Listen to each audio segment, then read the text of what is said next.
Lahat ng grade school kailangan dumaan sa pagsasayaw.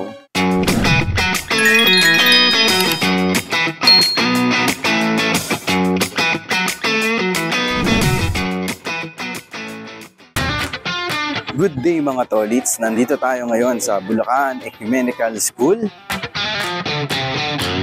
Ako na lang siguro ang hindi marunong magsayaw sa pamilya namin. Joke lang.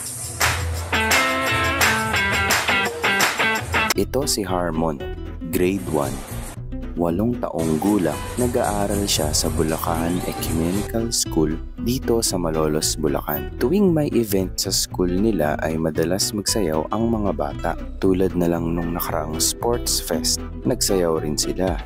Dito makikita nyo mga tolits, puno-puno ng parking. So si Hendrix ay kasalukuyang nakapark dun sa labas ng kalsada, no? Sa may bandang highway siya nakapark. And sa kadahilan ng hindi nakasya dito, puro sasakyan na. Sa tingin ko, makakabuti rin sa mga bata ang matutong magsayaw dahil isa sa training dito ay sundin ang bawat hakbang or step ng sayaw. Hand and feet coordination. Ay, grabe. Alas 11 pa daw sila mag-dismissal. Gusto ko nang umuwi. Lol. Hindi pa ako natutulog. So, waiting na lang ng alas 11. Sa tingin ko, successful naman ang 36th founding anniversary celebration ng school. Pagkatapos mapagod ng mga bata ay nagutom sila at kumain para makabawi ng lakas. Pagka-uwi sa bahay, ang himbing ng tulog.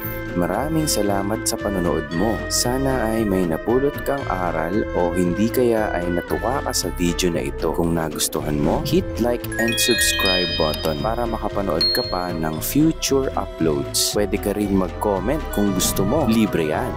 Always remember, take care while enjoying your journey, love your family, and don't do drugs. Hallucination.